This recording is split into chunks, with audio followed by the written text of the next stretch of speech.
Welcome to the live about earthquakes. Yes.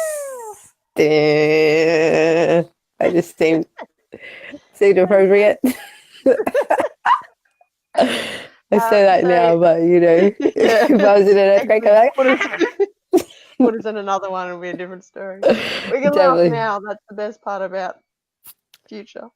So we want to talk to you about our experiences in earthquakes, because we've had one together. Kat and I, as close as we are, have only spent 5 days together. I don't even think there were 5 full Physically. days. It was probably like 3.5 actual days, Yeah, probably. yeah. So Kat was getting pulled to London, which she is there now, but unsure when. I was going to Bali to live, This was and I last year, by invited the way. her.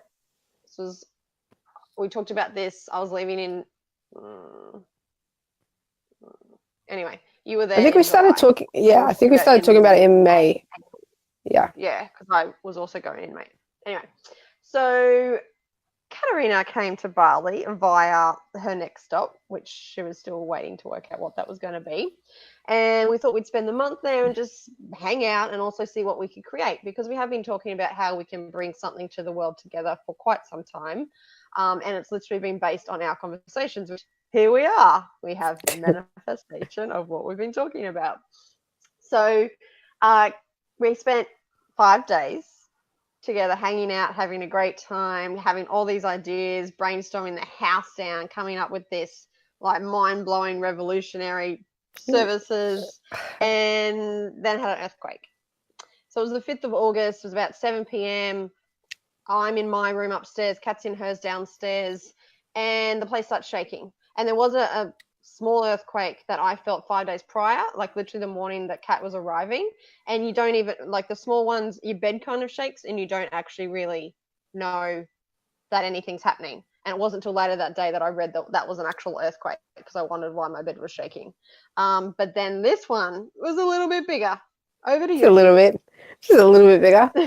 Um, yeah, well, basically, I think we'd spent the day together, and then I don't know, we were tired or something. I don't know why we went together at 7 o'clock. Actually, maybe we. Because I had a sleep because the night before I was up spewing, because Oh, the right, day that was when you before were sick. I had my allergy reaction, so I was going to Yes, die. yes, yes, yeah. So it was like 7 o'clock. I was sitting in my bed, like sitting up to my laptop doing some work, and then all of a sudden my bed started to move a little bit. I was like, it's different, like because I've never been through an earthquake. I didn't even consider the fact that I was in an earthquake zone or anything. So I was just like, it's fucking weird. All right, cool. Next minute, it doesn't stop. And the light shades start moving. Everything is like moving. I'm like, oh my God, this is a fucking earthquake. And I've never been through one before. So I didn't know what to do. I look outside and the pool is literally like 2 steps outside of my door, and there's waves in the pool. That's how big it is. And I was like, oh my God, I don't know. Do I stay inside? Do I go outside? I don't know what the fuck to do in a country like Bali. And so I open my door and there's nobody in sight. I'm like, oh my God, is it just me and Tam? Like, I don't know what to do. And then this girl, like fucking superwoman, just comes flying down the stairs. And I'm just like, what do we do? Where are you going? And she's like, I don't know, but I'm getting out of here. I'm like, okay, makes sense. So I just follow her out. We get out to the street and then you call me, you video call me. Oh, no. I think you just normally called me. Or maybe video called me. I don't remember. And you're like, where are you? I'm like, dude, I'm outside. Get outside. Like, what are you doing? And you came out. I think you just normally called me. And then you came out and you're on Facebook Live as you're running outside. And we're just like, what the fuck are you doing?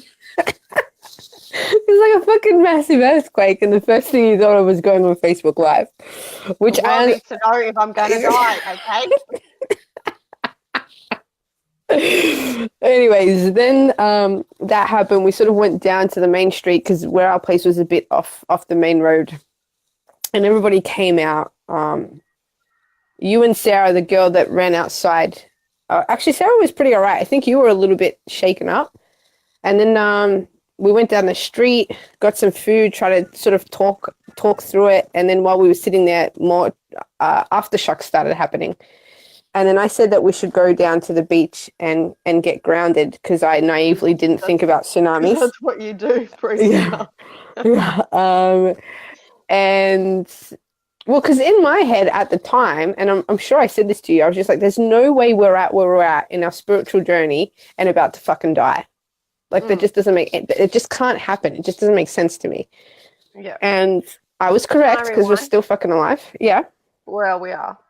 So I am also on my laptop because I had what felt like this brilliant idea that was coming through me very quickly. And it was to help women in business with their personal, spiritual, business and wealth development. And it was just this platform that I thought was just going to be so supportive and helpful. Was that Owen? Anything else that I've seen. Owen, yeah. Yeah. What else would it be? I don't know. I was just thinking, were you working on something you didn't tell me? I feel offended. I'm just kidding, mate. I'm just kidding. Exactly the only because it was just I could have had a whole new platform in business within a couple of days from that idea sort of popping through. So I'm working on that. And because of that tiny little earthquake that I felt a few days prior, I didn't really think anything of this. It was just like, oh, things are shaking. I got up quickly and kind of was like, it's just going to stop. But it didn't stop. Right. And like a little shaking of the bed is just a little shaking of the bed. But this was like shaking. I'm like, oh, fuck. And then I thought, shit, Kat's going to be freaking out because she didn't experience one the other day. So I rung you and you're like, get the fuck out. I'm like, oh, yeah. Of course, I'm on the top floor. I probably should get out of here. I just thought it was going to stop. I was just waiting for it to stop. So I had to put pants on and run downstairs quickly. But that was just so quick because I'm trying to get on Facebook Live to be like, whoever captures this kind of live moment, this is like solid for the world to see. Especially that pool lapping up, that was hectic. Yeah, like it was literally, there were literally waves in the pool. Like it was crazy. They were full like smashing up against the wall and shit. Yeah. And it was just like, and then when you come out into the street, because we had restaurants all around us, and it was a main street of Canggu, everyone was just out on the streets. But I'd never known that. I've never thought that either. I didn't know that you had to get out of building. Like, makes sense. But I didn't think it would. Well, I think you get out if you're in Asia, if you're in a not safe country. But if you're in a country with good buildings and infrastructure, you're actually supposed to stay inside. It's safer to stay inside than it is to go outside. Okay. Well, I guess it depends. If you run outside and there's a bigger building next to you, well, that's worse. Anyway, we didn't know. Lucky Sarah was like, get out. I know. I was like, fuck, all right, okay, cool. Well, obviously nothing happened to the building anyway. So even if we had stayed inside, nothing would have gone wrong. But I think it was just better to get outside. Because for me personally, I see if I'm outside, especially where we were, there weren't really high-rise buildings or anything. No. Most of the buildings were like 2-story. You could see what was falling. Like I would be able to judge where to move. But to me, when you're inside a building, you don't know what is about to fucking fall on you or what's coming from what direction or anything like that. So in my head, it made more sense to be outside because I can see my surroundings. I can see if I have to dodge something falling or something like that. By the way, just so you know and people know, I can only see myself. So I don't really know where to look during this video. Because then I see myself and I'm like, this is a bit awkward. So then I look away and then I look like I'm not paying attention. So I don't really know where to look. I'm not being rude, just so you know. We can see face. Cool, good. So yes, you said let's like go eat. I'm like, oh, I can't eat. Yeah. I went down the street and more tremors and I'm like, no, stop it. Yeah, you were really freaking out. You were really freaking out. After the food poisoning and the allergy reaction, like the third near-death experience, which is what it felt to me in a very fear-driven human, it was way too much for me to handle. But I trusted you. We went for a walk. I think we'd checked the Wi-Fi at the restaurant, and there was no tsunami warning. I feel it had been lifted. So I was like, we're not going to a beach. No, I think there was one, but it had been lifted almost immediately. I think I have something in my eye. Yeah. So we're grounding. We're walking on the beach. I wasn't very comfortable. I could not calm down or relax internally. You were like the rock. Yeah, I'm pretty good in those situations. We were able to talk through a lot. Like something like that, to be fearful, it just triggers all this other stuff. Like it wasn't at that point, it was all the internal triggers. It was all the fear of life, the fear of death, me feeling like I was finally on purpose and I'd found this amazing service Yes. to offer the world. I was Yes. like, why is this happening to me? Having this fear that I was always going to die before my time, and all of this just weird shit that's probably all just past life and past generation stuff that's inside you. It just lets that flood out. So we were able to talk about so much, weren't we? Like other Yeah, I was about to experiences. bring that up because that was a significant thing for you, is feeling like you had finally got to your Yeah. purpose or to a something, and then we're about to die. Whereas for me, it was the opposite. I was like, "There's no fucking way we're here and about to die. That just Mm, doesn't make any sense to me." Um, but also in those situations, I think I just automatically become like the protector and mm, the like I don't know. In those situations, I don't stress in the moment. I stress about it after, if that makes sense. Like mm, I don't get panicky, especially if there's people mm, around me that are panicked. mm. So yeah, we went down to the beach. It was calming me down, but I think it potentially was making you worse. And then we went back to the room. Um, Well, you did a little for me. You said you were tapping into my energy to ground me when you were sitting on the beach right. Okay. and the earth, Cool. and you felt it, and you felt into the island, and you're like, we're safe, we're fine. You know, Yeah. you connected in, and you're like, no, everyone's okay. Yeah. We're okay. We're cool. Like, okay. Yeah. Yeah. And then we went back. You seemed okay, but you were still pretty shaken up and stuff. And so you went back to your room, and then that was when the girl that ran down the stairs was there. And me, her, and this other girl just started talking about it and joking around. And you sort of popped your head out from the balcony and joined us for a few seconds and then went back into your room, which I just thought that you were probably tired and just wanted time to yourself. And I didn't think too much of it. But then the Well, I think next I was morning, fine then. Like I okay, was fine. It got worse throughout the night because I right, I was going to sleep. Like our chat was great. I did a video blog that night. I think I did. I've watched it back. okay, Um, and I was fine. Like I actually was. There was a bit of fear, just sort of it felt like it was left over from just that. But there was no forward fear. There was no future sort of fear. And I was just then trying to finish this program, and then I just naturally was trying to then go to sleep. So it wasn't until me hearing what sounded like waves, and from where we were, I'm like, we shouldn't be hearing waves. Like, what was these sounds and these kind of murmurings, and then still feeling all the shakes because there was a million other tremors, and you yeah, don't know what's a real earthquake or not by that point. And that yeah, just kept escalating, escalating. I was drifting off to sleep, and then next minute something hit me, or I heard a loud sound, or something shook, and so I've woken up again. So I'm Googling just to see what's happening. You know, we got to see like earthquake updates to say it was a 7, but it felt so much worse.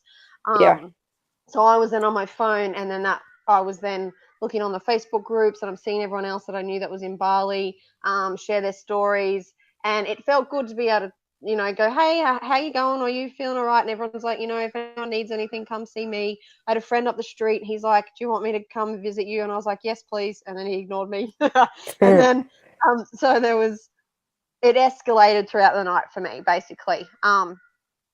And then next minute there's this sense, and so I am reading different reports, and someone said, here's your evacuation manual, and I was like, oh, this is great. Bali actually has something like this, and it's like the tsunami protected buildings or whatever, and one was right on the beach, and I was like, that doesn't make sense to me, but okay. And it just gave you different options, but there wasn't anything for Canggu because it's still relatively a new area. And I just started really practically thinking about what would happen. And the next minute, I just have this 10.1, 10.1, 10.1, biggest coming, get out. And I'm like, holy shit. And then it didn't shut up. So my internal being was screaming at me. And I'm like, it's just fear, relax, go to sleep. And I'm like, no, something is screaming at me. And when I played it out, if for me to go, because it literally was like, get out, like big is coming, worse is coming, you need to leave now. And I'm like, what is this thing screaming at me? What's going on inside me? And just knowing that I'm trying to bring myself down off the ledge because it's just all fear based. But then knowing if I don't listen to myself, that is the one thing that I pride myself on and have worked on so hard, and what I feel is so important to me now in my last 5 years, that not only would I fucking hate myself for not listening to myself if something happened, but then I would have to deal with the something that's happening. And if I actually was predicting something, I didn't know what that was. That was something very foreign to me. Like, that's astronomical. For a 10.1, the tsunami would be ridiculous. Bali would be stuck even if something was less, because Bali would be annihilated if there was a 10.1 and then a tsunami. All Bali would probably be under the ocean. Exactly. Yeah. So just thinking of that, next minute, I'm chatting to Mum on the phone, and because I messaged her that night, it's like, there was an earthquake. She's like, oh my God, are you okay? I'm like, no. So we started talking about coming home, and then I'm looking at flights, and I thought they'd be extortion. They were only maybe 500 at that point. At that night, it was like 10 p.m. and I was like, okay. So I think at that point I thought, well, I do feel like I've got to come home, just on the basis that if I didn't, I would have stayed for you.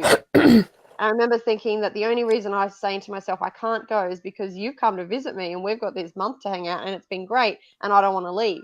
And that was the only one thing that I was like, I'm staying. And then the rest of me is like, no, you're not. So I messaged you at that point to say, I'm going home. I'll message you in the morning, because I had what was going to be a 10 p.m. flight. And then I realized my friend had just put me on staff travel.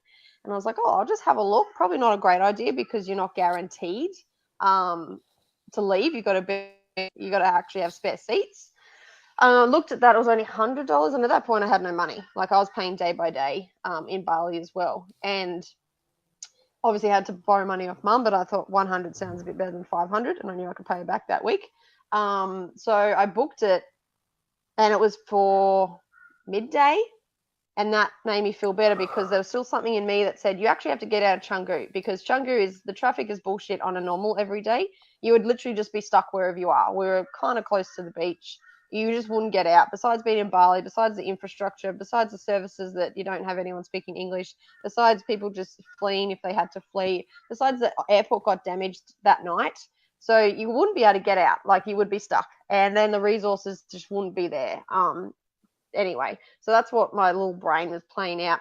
So I left. So next minute I've got this flight for $100, and counting back the hours, I was like, I have to go now. And I literally got up, showered, packed in 20 minutes. And I'm like, do I knock on Kat's door? And I just couldn't. I was like, I can't believe I'm doing this, but I'm running. Like, waited outside for a taxi.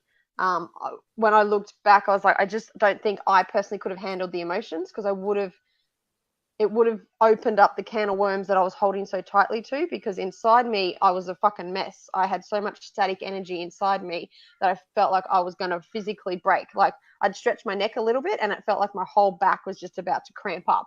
That energy that was in my body that I've never felt, except under like complete fear before, for whatever reasons. And so I bailed, and the whole way I'm like, I can't believe I'm doing this. Like, Kat's going to wake up and be like, where the fuck is this bitch gone? And I got to the airport, and I got on my flight, and that was all delayed. But what would you like to say? Wow, you just suddenly stopped. Well, I've run away with it. So, well, yeah, that's basically that's basically the situation of it all. Well, to me, like, the purpose of this wasn't so much about the earthquake itself. It was like everything that came from that earthquake, right?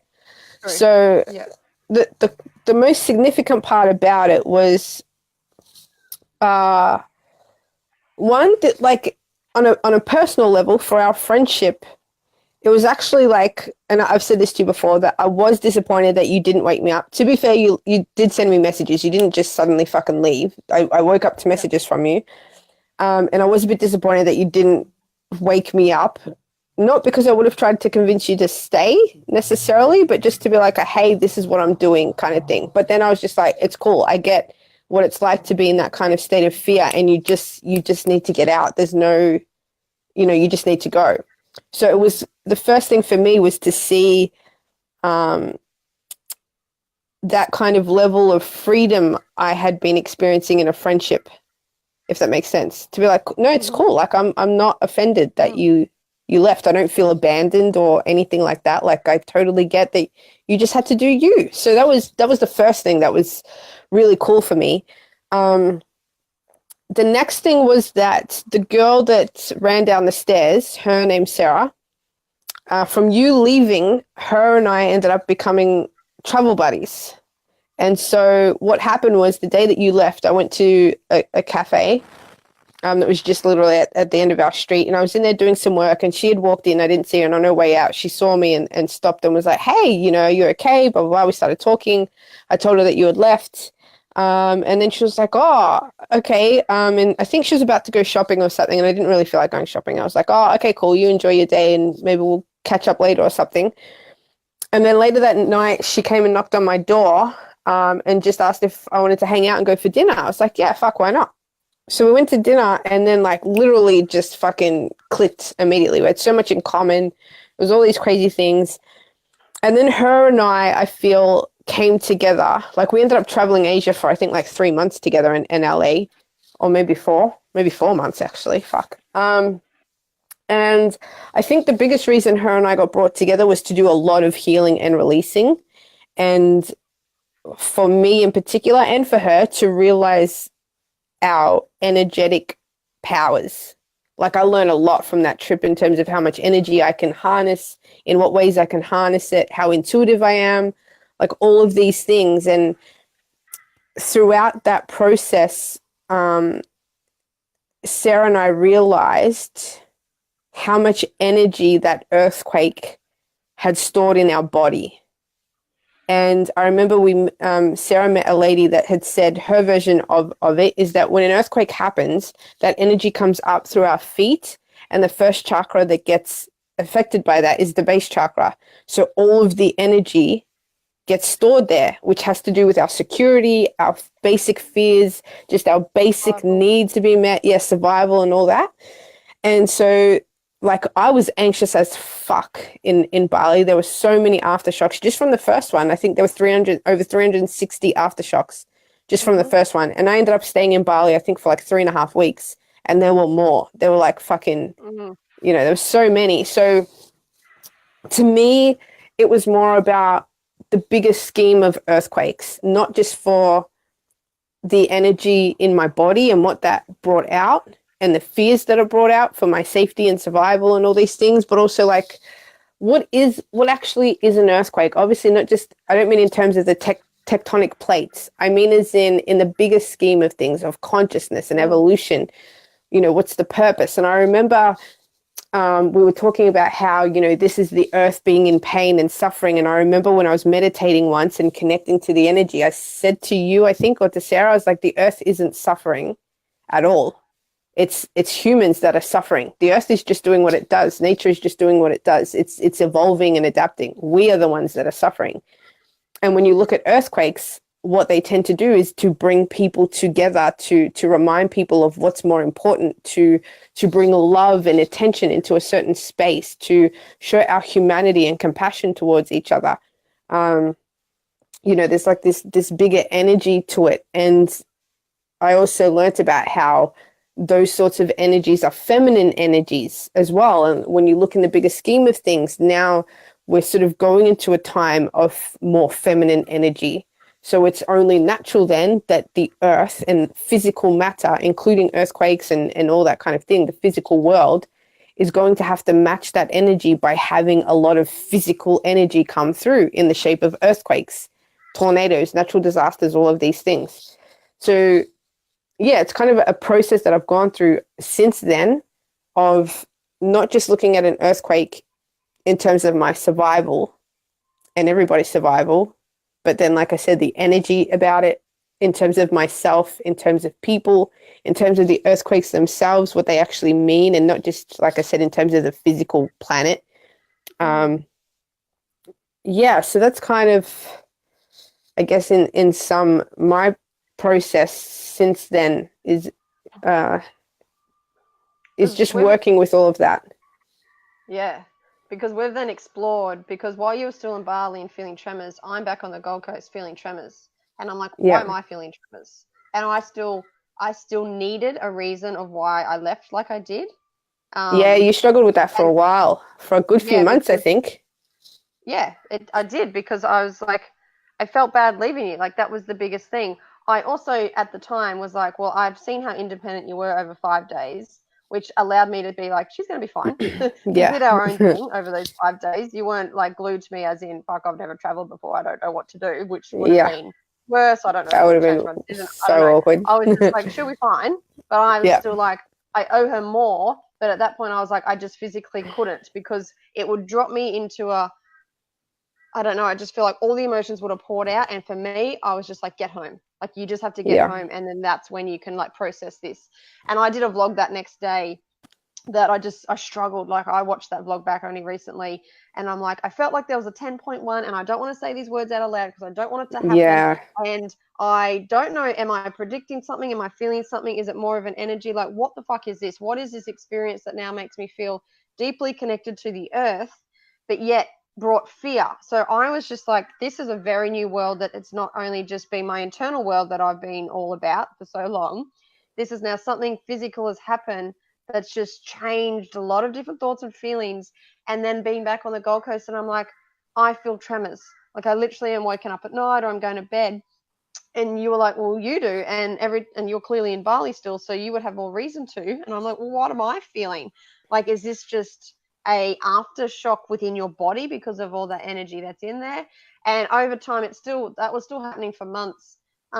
That I was starting to recognize when I was just thinking, when I was processing my own stuff, when I was working through whatever I was processing, that's when I'd feel the shift. Like, I started to realize that that's my body's way of also shifting its energy. That's my body's way at that point still showing me the signs that may have happened before, but it was just so much more potent because of the earthquake that I felt and their literal tremors, that it now has a different meaning for me. And that night as well, I felt like I needed to do a global harmony healing. And it wasn't so much about the planet needing healing, but that we all needed to be more mindful of how we treat the planet and our connection to the planet. Because I had this vision that I was then, for whatever, these visions just come up for me and then they make sense in time. But for ages, maybe years, I've just seen me standing on top of the globe, like just a vision. And I'm like, okay, whatever this vision is, doesn't make sense, but whatever. And then after that earthquake, next minute I was in the core of the earth. And I was like, this vision of me right in the center of the earth. And I'm like, okay, now I feel deeply connected to the earth. Okay, does that mean I feel every fucking natural disaster on the planet? What is this?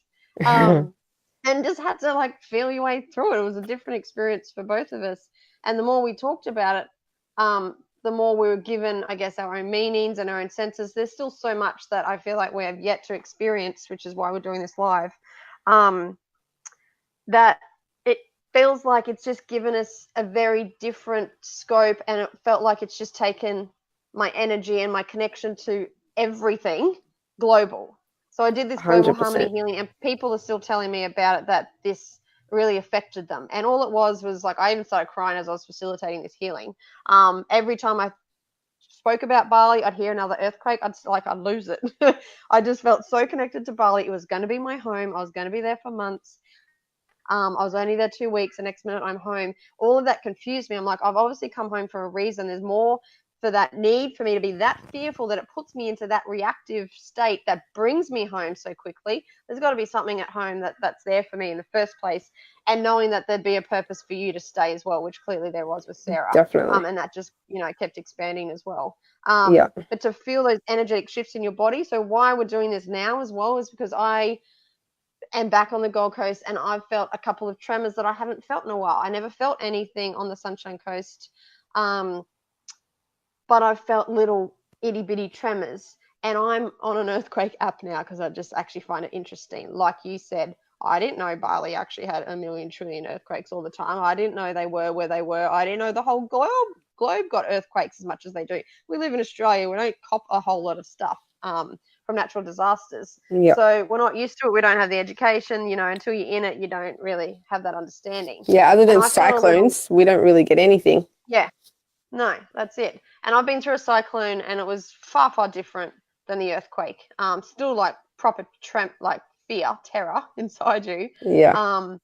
And it went for a lot longer, but in Australia, which is what I keep saying, and the thing that I guess has also brought us on here, is that when I came home, everyone's like, are you okay? They just expecting that it was awful. They expected for me to come home that day from an earthquake. They expected it just to be chaos and buildings falling down. I was like, oh, no, it was fine. I was like, just inside me was like, get out. Because at the airport, I was the only one that looked like they were fleeing for their life.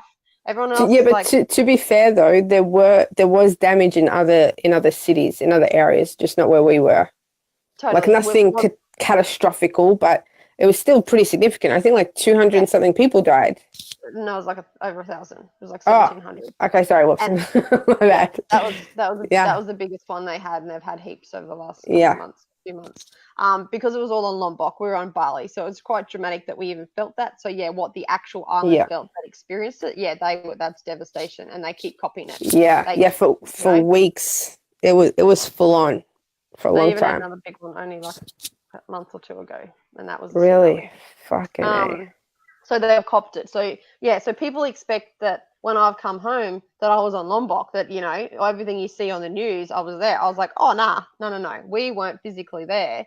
It's just what you felt, and it's inside me that's like, get the fuck out. So off I went. Yeah, So for me to feel like a tremor last night, I wake up this morning and my app says sometimes there's been a couple in WA. There's never been anywhere near us on the East like Coast. East Coast. Yeah.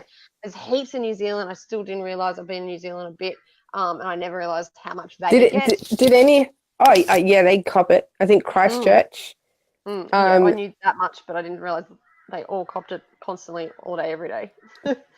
Was there one there recently? Do you think that maybe that's how you copped it? Like kind of as not a tremor, but well, not as a aftershock, but kind of something that'd be interesting to see. Yeah, that's true. Because I have looked at that. I have thought, like, my mind almost thinks that the tremors I'm feeling in my body has something to do with the globe. Mm. But and that could just be the reflection in the mirror. That both things could be happening. Well, yeah, but that comes back to what I said before about, sorry to cut you off, but how I feel like the earthquakes, well, especially for you, me, and Sarah, weren't actually about the earthquakes. They were about how heightened we became, and our sensitivity became to energy. Totally. Like after that, my capacity to harness energy, to work with energy, to my willingness to even explore it just fucking went through the roof. Like beyond anything I've ever experienced before in my life. So I feel like that was, for us at that time, we all had to go through that. And even if it was for you to go home and Sarah and I to go on our journey, it's still, we got what we needed, evolutionarily speaking and spiritually speaking. Because, like everything that came from that, all the experiences I had with Sarah, with our own energy work and channeling and everything, was like, I'd never, ever been open to that kind of stuff before. Yeah, ever. Feeling that physical energy move through your body in those kind of extremes. In those massive extremes. Yeah, that was the thing. Yeah, that's right. Because, I was feeling it before I left, but I was super fucking self-conscious about it. But it was like from the first time that I could show Sarah, it just felt normal. I don't know how to explain it. And then it was just like after meeting her as well and the earthquake, I just started harnessing like fucking. Do you want to explain what that means a bit more to people watching? Oh, yeah. Okay, so well, I'm just trying to think. Before I went to Bali, I think before I went to Bali, I was just becoming very aware that my body was really starting to react to energy moving through my body. I feel. And I would sometimes have these moments where, during meditation, I'd feel energy come through my body. So my body would start shaking and jerking and my muscles would twitch and shit. And my head would kind of like flick back. But I thought then it was intense, but it wasn't really. But I was still very self-conscious. Like on live videos with you, I would turn the camera away during like group meditations and things, or I'd turn the lights off or things like that. And then after meeting Sarah and the earthquakes, my capacity to harness energy and feel energy just went through the roof. Like she kept saying time and time again that it looked like an exorcism because of what would happen to my body and the noises that I would make and everything. But the crazy part about it is like it never really scared me, so to speak. Like it literally just felt like something moving through my body. Like I don't know how else to explain it. um, yeah, so that was probably one of the most significant things as well, is then getting comfortable with that, and not just in front of Sarah, but then once I left Bali and met her in Thailand at this other retreat thing, I ended up doing it in front of like 5 or 6 people because it just started happening. And I was like, well, I need to fucking do it. I've already done it like so many times now. It is what it is. I just got to do it. So it ended up being in front of the group setting of only like 5 or 6 people. And then it ended up being between me, Sarah, and this lady who, actually, I should backtrack a little bit. So before I got to Bali, I had booked a flight to Thailand because you need a flight out.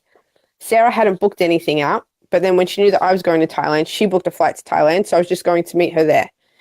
But then a few days before I was meant to leave, I was really anxious at this point. I was really struggling because I kept feeling fucking tremors everywhere. And I definitely felt like there was going to be another massive earthquake. She calls me one night. I think this was a Saturday night and I was supposed to fly out, I think Wednesday. She calls me and she starts the conversation with something like, just be open to what I'm about to tell you, or something like that. And I was like, that's a great way to start this fucking conversation. And she's like, I just had a session with a lady who's very intuitive and psychic and all these things. And she was able to channel her granddad, Sarah's granddad, and all this stuff. And she's like, she told me to tell you that you need to leave Bali and you need to come here. And I was like, okay, like, am I in danger? And she's like, I don't know. And I'm like, does it seem like I need to leave like now? And she's like, well, look, she didn't really elaborate, but from the conversation, it seemed like you need to leave like ASAP and you need to come here with me. Like, we need to heal something. We need to get through something. And I was like, okay. So in my head, I was kind of like, I don't know this woman. I didn't have a judgment. Like, I don't have anything to go on. At this point, I only knew Sarah for like 3 weeks. So I trusted her, but even that, I was still like, I don't fucking know what's going on here. Anyways, I think after about an hour of the phone call, I booked a flight and I went to Thailand. And in Thailand, Sarah was staying at this retreat.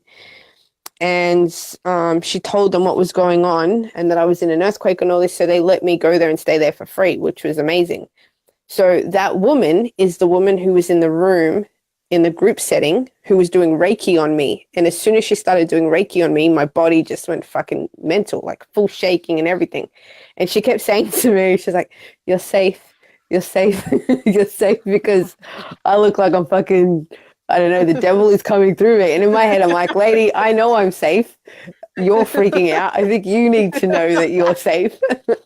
Right. And then afterwards, I said to her, I'm like, I don't mean to be rude, but were you saying you're safe because you think I needed to hear it, or because you needed to hear it? She's like, I needed to hear it. I was like, okay, cool. I'm like, I totally get it. I go, but to be fair, that wasn't even the worst of it. Like, what happened in the room, it's still pretty significant, but it was probably like what happened with you and I when I was on the park bench the other day, which, like, that was pretty minor. Like, it's significant. I make noises and stuff and my body moves, but it's not really as extreme as it can get. And then this lady was only going to be there for another couple of days. And we just decided, her, Sarah, and I, that we should do one together on me to see what comes out. And so I think the next day or the day after, in Sarah and I's room, the lady came to the room and they just did this energy thing on me. And that was probably one of the most significant moments ever. Like, my body was going mental, like fucking unbelievably mental. Yeah, so that's that. And I just feel like the earthquake really amplified my capacity to channel the energy and realize how sensitive, and I don't mean sensitive as in, actually no, sensitive is not the right word, how aware of energy I am in my body, not sensitive, aware. Yeah. And yeah. I remember talking to you about that time when you were like, so they've just told me to leave. And I was like, And at that point, I still hadn't processed fully my leaving so quickly as well. And you just said to me a few days prior that you were ready to go. but you had a week left Yes. until your flight out to Bali. You're like, That's I right. actually feel done. I've looked at flights to change it, but it would be dearer to actually change my flight. At that point, when you were looking, the next minute this lady's like, get the fuck out of there. You're like, okay. But like, Yeah, do I listen to and- you? Is this your fear? What am I supposed to do with this? Yes, and the crazy part about that too is when I looked at flights that time, it was only $100 Yep. difference, and the Exactly. times before it was like 400 and something. And yeah, that's Yep. another part too. Is it's like, okay, I said I was ready to leave, but why haven't I booked a flight? And it was a similar moment to me knowing I need to go to London, but not taking action either. Yep. As well, Yep. I remember saying that was the same sort of thing. So Yeah, and yeah, that helped me, to be honest, as in we then had some connection back again for that little element of it gave me more sense as to why I left, because we were both then discussing if the fear of another earthquake or the fear of something quite astronomical didn't happen, we wouldn't have necessarily left. Like, if for that reason, whatever that seemed to be such a part of us that made us act, it was like, you come to the decision, well, I am safe, I am fine, and I am ready to go anyway, and now I've got this flight that's only $100. I'm not leaving because of what potential fear could have been driven inside me by what that lady said. You didn't take that as fear at all. You didn't take that as, oh my God, another bigger earthquake's coming. But when you got there, you realized why you had to be there, and it was just like, well, what else would have driven us to leave? Because that was the only thing I could come down to. What would make me leave? Nothing. I was in Bali forever. Like, until something was going to make me fear my own life, nothing would have got me. Well, probably a lot of other stuff would have, but you know, what else would have got us out of there at that time? Move that quickly. Yeah. Definitely. So then we found more purpose in it, but there's still so much to it. Like, we've talked about lots of different things. I've had other people come to me and say that we've got work to do on this planet, and I'm like, what the fuck's this about? Something major's going to happen. Who has work to do on the planet? Remember that lady that's in New Zealand, and and she spoke about California.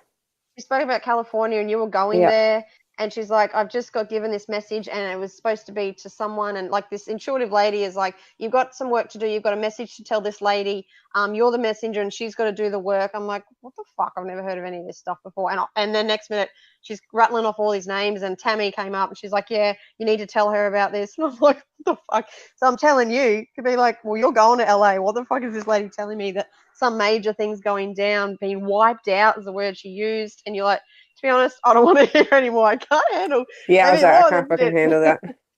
Yeah, because even in Thailand, I was still feeling tremors and stuff, and that's the part as well. Is like, I knew how anxious I was getting in Bali, but I didn't actually realize full on how anxious I was until I was in Thailand.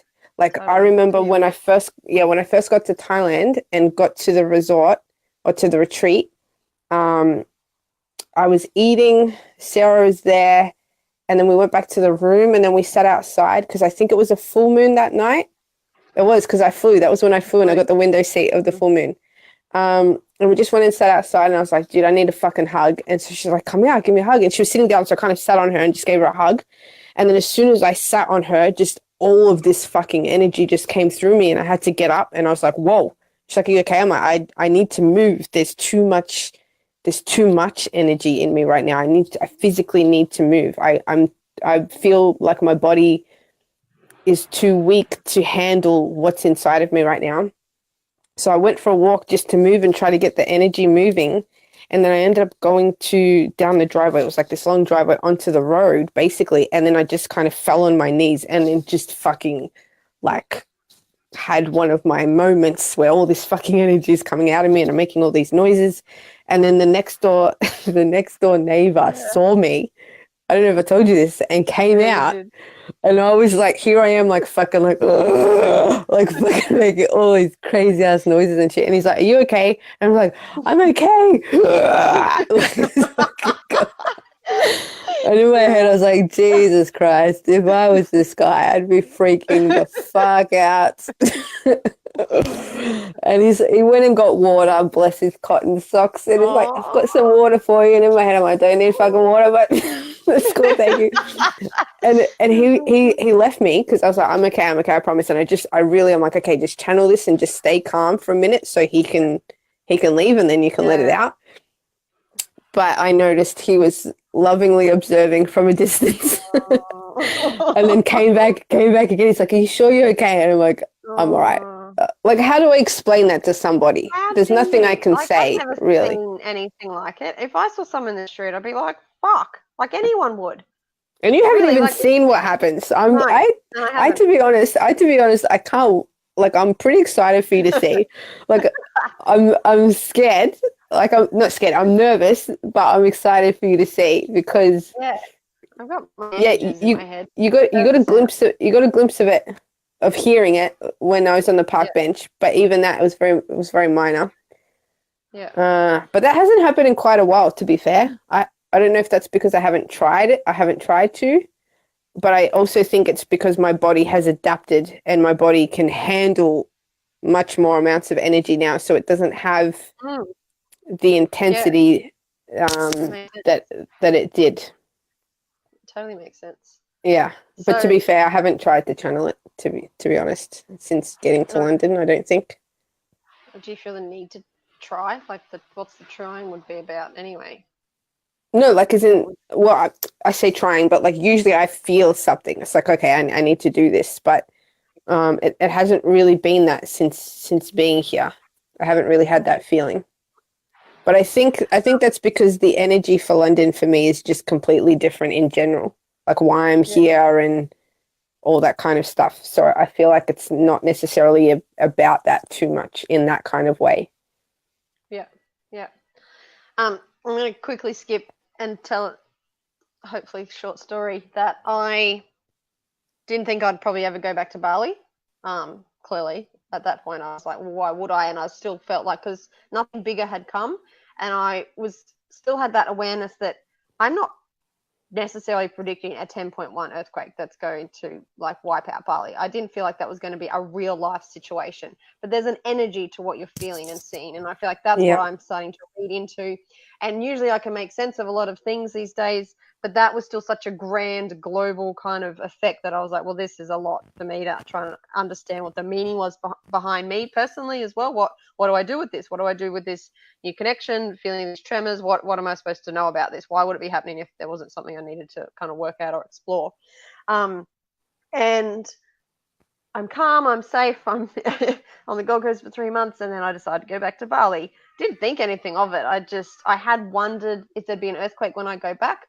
Anyway, I'm there for a few weeks, decided I need to find an actual break for myself from business. I hadn't really like properly tapped out over 3 years trying to get it to what I wanted. I got it to what I wanted. Went to Bali and just thought, oh, I'll just have a break. We're starting to receive these very strong messages when I'm in Bali, so I did 5 trips to Bali in like the last 12 months. Every time I'm wiped, I'm cleared. I'm at peace. I'm still. I'm like, there's not a million thoughts and feelings that I feel when I'm back at home. It's just so peaceful mentally. It's like I get one vision, one thought, and it's just, okay, explore that. It's like, it strips me bare. Like every time I'm there, I'm like, why the fuck do I even love this place? This hurts. Like this is mentally and spiritually quite crazy what happens every time I'm in Bali, but I just love it. Like there's a connection to Bali that I feel like will always be there now. Because of the work, that you're actually able to do there. It's I don't know, it's next level. And most people get drawn there. There's a lot of healers that get drawn there. I find that fascinating. Yeah, a lot of spiritual people that go there. Totally. And so anyway, I'm there and I'm working out, okay, I need to receive this. Okay, cool. And I'm just going through my little motions of these visions that I'm getting and exploring and actually honoring the thoughts and feelings that are coming through to me because they're just so clear and it's literally one thing at a time. And then I get to the part of like, oh, I think there's going to be another earthquake. And I'm like, oh, fuck, here we go. But also feeling that something had to balance out. So when I got back to Canggu, because obviously the last time I left, I was fleeing for my life, what felt like just completely fear-driven. But noticing that the fear was directing me anyway. It doesn't matter if it's fear-driven, it's still a direction or guidance as far as I was concerned. But I was like, I have to somehow, it's like that facing the fear kind of element. I just felt like I wasn't putting myself in that element on purpose, but I just felt like it was going to come naturally. That I had to experience another earthquake to almost heal that last experience, to be okay with it, to balance out the energy in Bali for me, in Canggu, I don't know, whatever it was. That I was very pinpoint, like how I was manifesting was pretty fucking on point. That that trip because I was like, I feel like I'm going to get looked after. Next day, bam, sick, got looked after. I was like, okay, this is scary. I feel like there's going to be an earthquake. Bam, there's another earthquake. I'm like, oh God, can we predict some fucking cool shit, please? Because this isn't fun. And then this earthquake happened in the middle of the night. I'd just been sick. Oh, it was probably actually the week before. No, it would have been just a couple of days before. And earthquake hit like 1 a.m. or something. And decent size, like I felt it. I was up quicker than I even knew I was up and couldn't find my key to get out. No one else was moving. I was in a villa. There was about 3 or 4 other people in this villa. I would have had to like run past this scaffolding to get out this long street to even get to the street if I was going to run out. I was on the ground floor. I was near the pool. I had something very similar to then what you had, but no lapping of the pool or anything. Not really. And I think they come through as only as a 5, but there was definitely, I think, damage wherever it was. I don't know where it was. Maybe it was in the ocean. But for me, as much as that was an instant fear, I remember thinking, oh, once it stopped, obviously you wonder, is there more? Is there more coming? Is this just the start? You know, I then had to pee like more than anything, and I still hadn't left the room yet. And my leg, I think it was, I don't know, my left leg was fucking shaking. And I can get the shakes. So when you start talking about your shakes, I've never had anything like that. And I've just pondered because I've gotten shivers. And to me, the extreme I've ever got is just feel like I'm cold, even in moments where I'm not cold. It's summer. There's no reason for me to be cold. I've had that almost all my life. And it started to give me more meaning that now when it happens, I know there's some great shift happening. It gives me a greater meaning to be like the words that I'm saying, the people I'm around, the environment I'm in is some type of major shift. I actually feel like it just gives me like a really, really deep connection. So I experience that sort of every now and then, but it just feels like a cold shiver shake. I don't like, that's as extreme as it gets for me. But this leg was going fucking nuts. And I remember finding my key, going outside just to check out, you know, what's going on outside. Is anyone out there? And then saying to my body, you can release this energy out of my body now, or you can let this go. Like, it doesn't need to stay in my body. Bam, done. And now that's happened a few times since then. And I don't know why I would have had that. But yeah, there was some other moments where I feel like this energy is just going like chaos in my body. And it even stems from, I feel like I've been nervous and anxious my whole life. And the older I've gotten, the more I've sort of made sense of it or what it's actually meant for me. I've sort of played it down. I just sort of felt that that's just me being like a little sensitive kid. But to me, there's been an energy inside my body that's always tried to get out. So I'm giving it new meaning now as well. So when I'm feeling these shakes or these shivers, or, you know, this energy feels like it's building up in my body, I now just say, you're okay to be released. Because what I feel like I was doing maybe all my life without knowing it is trapping it, actually holding it in, because it's like, oh, fuck, what's this? What's going on?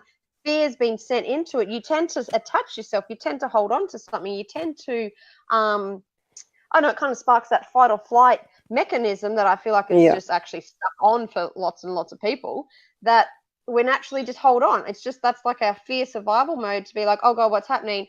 Not like surrender. No one's really comfortable with surrendering. No one's really comfortable with being like, okay, energy move through my body, or I allow this to happen. It tends to be naturally the opposite effect.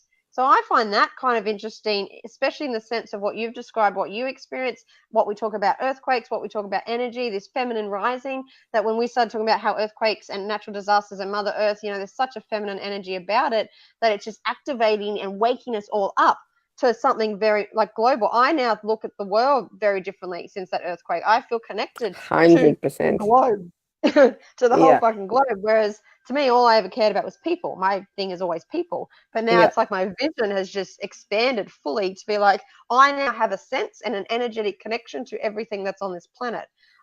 Whatever that means now, what I'm supposed to do with it, whatever, that's just still coming. But I've found it interesting now that I just let my body do its thing as well. Very, very different to what you experience. But to feel that in that specific earthquake moment and to be like, body, you can let this go, bam, done. I was fine. I still went home the next day, but there was no fear in me. It's like the actions were still the same as last time, but the internal state was completely different. I thought I maybe go home in a couple of days. I wasn't sure when I was going home. To me, it was indication to be like, okay, you're done. I probably had another week there max anyway. And I was weighing up, do I stay longer? Do I not? And then that earthquake was like, you're done. My travel insurance ended up finishing that day. I thought it would already be finished. A flight came up that day, which was a better time for me to come home. Again, I had the staff travel, so it was $100. It's like everything aligned that moment to be like, okay, there's an earthquake now. You can go home now. But this time I left Yes. like quite happy. Like there was no fear. Instantly, it was like in that moment, earthquake, go, run, done. And it's like I'm still going to go home now, I feel. And just fascinating experience to now feel like I had similar experience, well, exactly the same actions almost, but a very different internal state. I think that's a kind of representation of as we evolve, as we grow up, as we experience everything.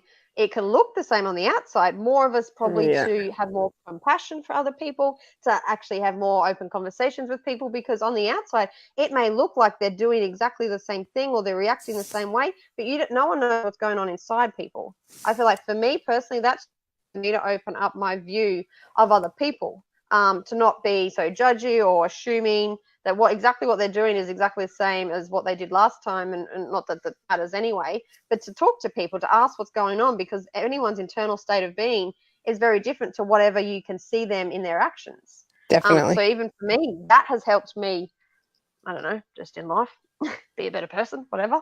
You know what's interesting is the last maybe 10 seconds, the soles of my feet have gotten ridiculously hot.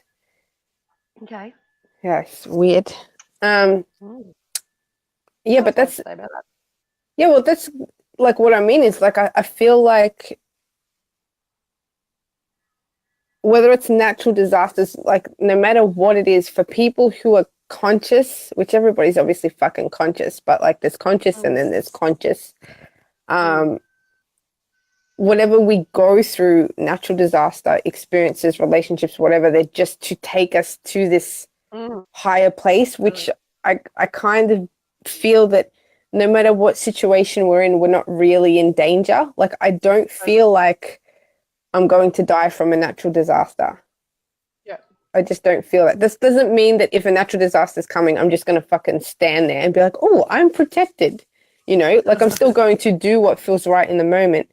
But yeah, I just feel like that experience for you, me, and Sarah was all about just taking us to this whole other level of consciousness, especially to do with energy, especially to do with our understanding of consciousness and evolution and the purpose of things and the shifts in energy that the world's going through and all this. And it's just, like I said, for me, just opened up this ripple effect of like 3 or 4 months with Sarah where we just did all of this fucking healing, like so much healing. I learned so much about energy. I became way more in tune with my body and my own energies and therefore other people's energies. Like I feel like that was kind of the cause of it all, which was never really about the earthquake. It's just that the earthquake was literally the intensity of the energy that I needed to come through my body for me to really pay attention. You know, it's kind of the same as when, you know, life keeps trying to give you a lesson, but you don't listen. And then all of a sudden it's fucking like really bad. You know, it kind of just felt like the same now that I think about it. It was like energy kept tapping on me saying, hey, pay attention, pay attention. And I was too scared and self-conscious. But once I had that much energy in my body and I knew it was in there and I knew that I had to do something with it, it was too much. I couldn't, I knew that it was damaging my body. So yeah, and then I just feel like that's just taken me on this whole other journey of consciousness and spirituality, which I think it has for you, like I said, for all three of us. And I'm sure other people that were in the earthquake as well. I don't know them. I haven't spoken to them. So I feel like I have a whole new perspective on natural disasters and how it impacts us and its purpose and all that sort of thing. And how it brings people together. Like that's where I feel like such a main purpose for natural disasters is because look at how, like any type of fear, terror, you know, look at anything really, any type of drama, it just opens our hearts and makes us more compassionate for one another, which I feel like that's the purpose of this great shift. That's the purpose of feminine rising for us to have more feelings, to be more sensitive, to be more open to one another, to be more welcoming, to be more connected, to be more loving. Because if we are to one another, then we are to the planet, or vice versa, whatever is your draw card. You know, people that love the planet and nature, or people love animals, or people love people. Like, there's something that I feel like we've all got in us that is stronger than the other. But for that connection to open up, because of the world we've lived in, it's like we've got narrower and narrower and narrower within ourselves, or all within our heads, that we have no view around us. We don't even know how we're treating our bodies, let alone our partners, let alone our families, or the planet and nature. Like, for us, I think for the natural disasters, it's like, wake the fuck up, you stupid motherfuckers. Like, look at how you're treating everybody and everything, and look at the world around us. So I feel like natural disasters are going to be fucking so much more prominent as the awakening. Like, if that is what somebody needs, or if it's just the shake up. So energetically, we're getting maybe into a different ebb and flow that's coming through, a different balance, a different way of being, like whatever, it's all shifting. I feel like the natural disasters now has such a big impact on this expanding of consciousness that we seem to be going through, this major shift. Definitely. And for whatever But reason, we're all going to have. I feel like it's, sorry to cut you off, but I feel like for the majority of people, all the earthquakes are happening and all these natural disasters are happening to make them up and make them more conscious. But for people who are already conscious, I feel that the natural disasters are actually in alignment with that higher state. So I actually feel like a lot of these natural disasters are kind of like the Earth's own upgrade into higher vibration, if that makes sense. I like that. Totally. Yeah. So it's kind of, and that's why I said, like, I very quickly started to feel that the Earth isn't suffering. And I used to believe that.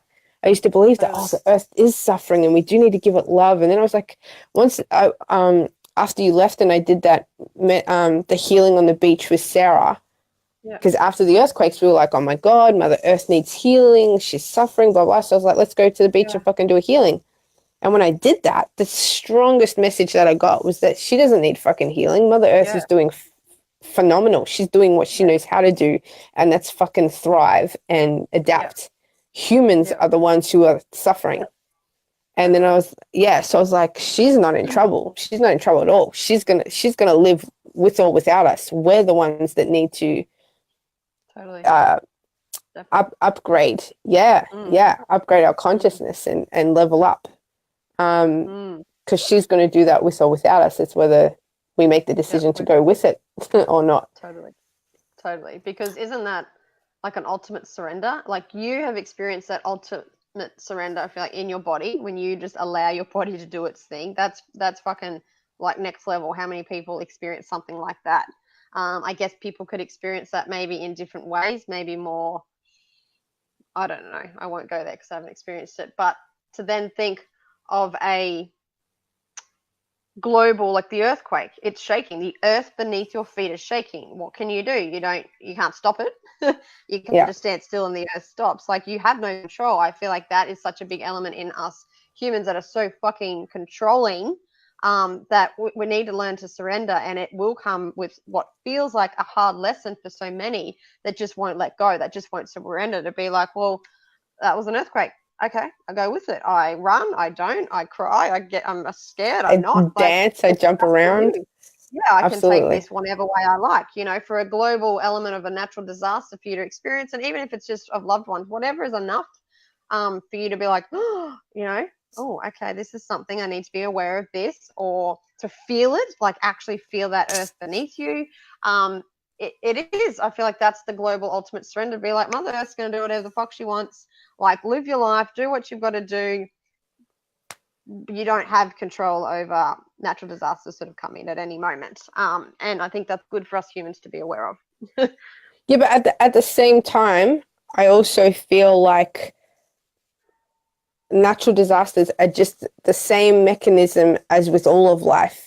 That it's just another event that happens to wake us up. So some people, they have a divorce. Some people have a bad work environment. Some people have a health concern. Some people have whatever. The entire world didn't experience that earthquake. A specific group of people experienced that earthquake because a specific group of people needed to experience that earthquake. And I just feel like that's the same for everything. And so yeah, it's just another thing to help us evolve at the end of the day. Totally. But like you said, it for you and I at least, it was something that we needed to go through because we needed something of that magnitude to properly fucking make us level up in the ways that we have and redirect our journey, because I was basically planning to go straight to London from there.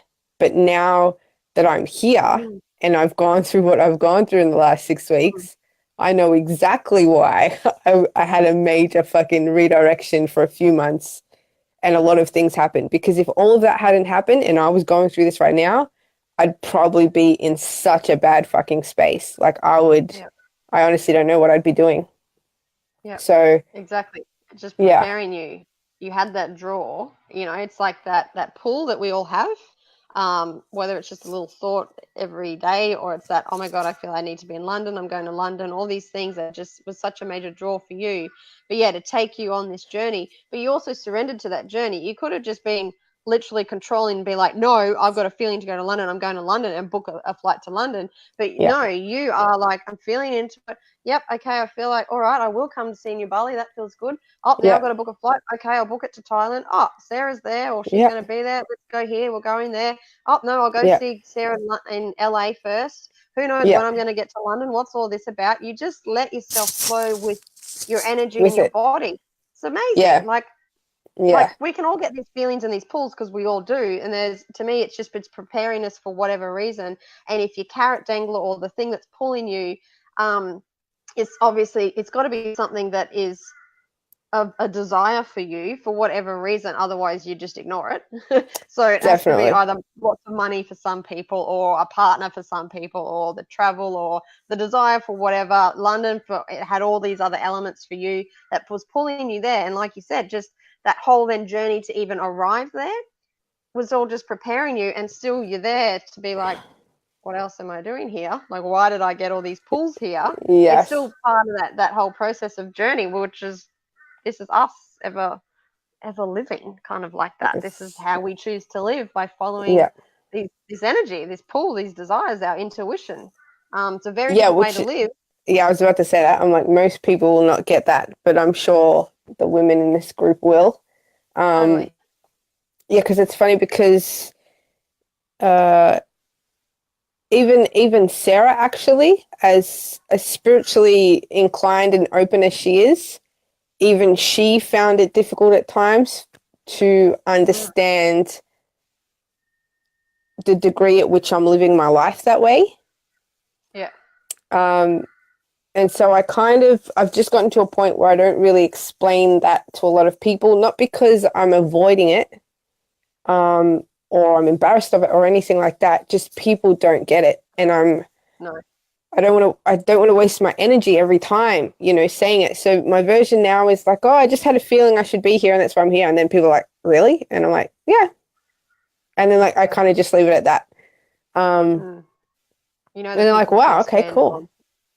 Yeah. Yeah, Or exactly. they'll It ask depend. questions. Yeah. So They'll depending be how the flow of conversation goes, I'll elaborate. But most people don't get it.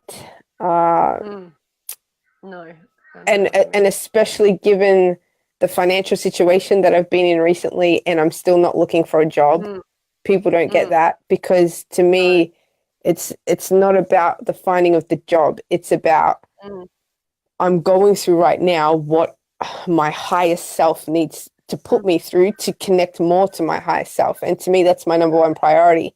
So yeah. as much as I could have been looking for a job and can be looking for a job, my number one priority is my own consciousness and my own high Yeah. state of being. So, even explaining that to people don't Yeah. get. Totally. It's Totally. Because it telling them that seems. I went to a fucking park bench in the middle of the night, people don't get. I, s- yeah. Yeah. Um, yeah, so Because it it's, blows people's minds to think like this, to feel like this, to fucking act like this. And I think it's the money and to thing. There's. live like Yeah. it, because it's easy to Yeah. say it, but when people see you in that situation and you're not doing what everyone else is doing, they're like, you're fucking Yeah. nuts. Like, why would Yeah. you put yourself through this? And in my head, I'm like, why the fuck would you put yourself through that? Yeah. Like, Exactly. yeah, okay, And I there's don't an have element. money and it's stressful and it's all these things, But within a day or two, I've worked through it. I wake up, I'm feeling good again. You are spending your time, not everybody, but you're spending so much of your life unhappy doing the same fucking shit over and over and over and over and over again for the next 40, 50 years. I'm doing this right now because I'm fucking working through it. I don't want to go through this for the next fucking 40 or 50 years. So if we're doing this, we're fucking dealing with it right now. We're going through it. Like, if I have to fucking sleep on a park bench, I have to sleep on a park bench. That's what's going to happen. It's what's going to happen. Yeah. But I know that there will come a point where it will stop and it will shift and it will change. So, totally. And I feel like it kind of already is happening very much so. So, you know, it's just, it's a very different way of life that most people don't understand. And I don't expect them to. But it's all just coming back to the self ultimately. Yeah, yeah. And even more so because then it strengthens you, because when you are acting on your own gut instincts and intuition, and the world around you is technically kind of against you, they don't understand it, or they'll tell you to go get a that just job makes me stand more in my own power. It's just like, there's an element that a lot of people can easily weaken to, and that's why you got to be so fucking strong, or you just get pulled into this journey that you, or you just have to be an Aquarian. Like, to be honest, I feel like that makes it easy. Yeah, that's what makes it so much easier, I feel, is those Aquarian traits is that we don't want to be like the majority. We want to be unique. It's kind of like, I don't want to do that. So if you're telling me I should do that, that's going to make me not want to do it. So that makes this journey even easier, because it's what most people wouldn't do. 100%. So yeah, I feel like that just makes it even easier, aside from everything else.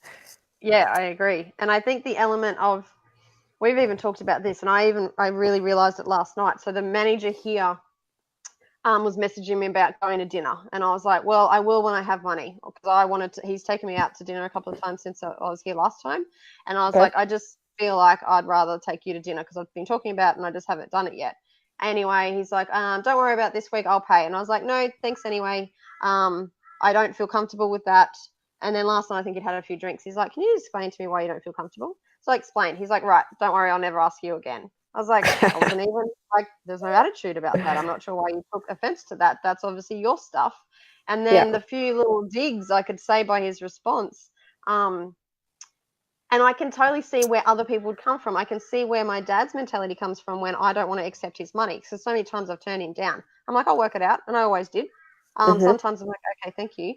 And then sometimes, I think I've asked maybe once or twice for money, your situation. And then they're like, nah. And you're like, oh, this is good. This is good. This is great. But there's no understanding. And I even felt a little bit like, I don't know, I kind of let his opinions and judgment get in for a second last night, because he's offered to help me with like shifts here at reception. And I was like, that's not really where I'm going. I will accept if it feels right in the moment. I thank you. I appreciate you to feel like you're helping me financially, because at the end of the day, it's what's paying the rent and bond. But I'm like, there's something bigger here. Like, this is, for me to accept that, I feel like I'd be accepting a lower vibrational way of life without that sounding fucking stupid. It just doesn't feel right for me. There's a lower energy. Well, because it's you not standing in your power and not taking full responsibility. Yeah, totally. I totally relate. Saying I don't want to go to dinner felt good. It actually, like, I was standing in my power. And when I'll have money this week. Like, I literally could be able to, but I just said at this point, I don't physically have it. I don't feel comfortable with you paying again. I'll just let you know when I've got the money too. But him obviously not liking that. He goes, oh, if you walk past, I'll be the my own. I was like, okay, guilt trips don't also work. You don't understand how my power, my truth is more important than anything, and me dissecting that. It's me understanding it. Like, it's always been there. It's now just me going through the fog of, I think, of my mind that's always just covered it up, because we've all done that socially, of what's acceptable, what's not. You're kind of having to fight through everybody else, and it's like you have to go against everyone and even your family on this journey a lot of the time, for you to honor your own intuition, to honor your own self, because you know in your body what feels right. Or if you feel like you're just succumbing to everyone else, or you're just going with what everyone else wants you to do, or you only know within yourself. But it does take a very long time for you to understand what your own actions are, because a lot of them feel very involuntary because they kind of are. Our subconscious programs are just so fucking locked in that next minute it's like, oh, I'm doing this again, or I've done this again. But to be so still and quiet that we allow ourselves, for us to process what we do together, I feel like is what has allowed us to expand so greatly and have like even the confidence to not think twice about this. Like we're both in a sense where 2 cents. I said I had 8 cents. I've got 2 cents. I lied. I know now money's coming in, so it's not such a big deal. But for us to be in this position, everyone else on the outside would be like, go get a job, go do something else. Clearly your business isn't working. Maybe like he even said, go find something that motivates you. I was like, you can't tell me how to run my business. I'm like, I'll sit here and fucking look at my calendars that I did last night and did nothing with it and know that that's enough. I will sit here for the next 2 weeks and do nothing in my business, but know that whatever is shifting is going to shift in time. Like I can trust my body more than anything now that I don't go against it anymore. I'm still exploring it. I'm still in fear. Sometimes I'm still like, how is this going to work? What's going to happen? Just working with it. But I'm working with it. It's more important to me because I've seen how many times it's resulted in the most magical moments ever, how it's always provided for me, how it's always given me more than I ever even thought I wanted. It's just like when those little tiny moments keep adding up and keep adding up, it's like, why the fuck would I do? Why would I go against me anymore? Why would I ever listen to anyone else over myself? Why would, whatever. But you have to have those moments. It's like you have to test it out so many times to feel into it, to see the results, to be like, okay, this definitely. Because no one tells you that. It's like you have to go through what feels like the mud. Yeah, well, I also think though, even if people did tell you, we can't understand it until we feel it. Like I feel like states of consciousness, higher states of consciousness and feelings, you cannot explain to somebody that hasn't experienced it before. That's 100%. Not something the imagination is capable of doing. And that's why there's no point explaining it to people who don't live that way, and for no fault of their own. I just feel like our physical brain is not, well, at least not now, able to imagine states of consciousness or feelings that it hasn't felt before. It's beyond what it's capable of right now, potentially in the future. Totally. But yeah, that's why I feel like there's just no point. And I don't mean that in a hopeless or helpless way. It's in I'm standing in my power way. I'm respecting my own energy and time. If I feel like somebody's open enough and they're asking me questions and wanting to understand, of course I'll share. But if they're just people that just don't get it, it's like, cool, they're not going to get it. That's fine. It's like somebody trying to explain, I don't know, fucking physics to me. I don't know anything about physics. They're wasting their time. I'm not even really that interested in it. Same thing. I wouldn't be offended if they didn't explain it to me. So I'm not going to get it anyway. It's cool. So. Yeah.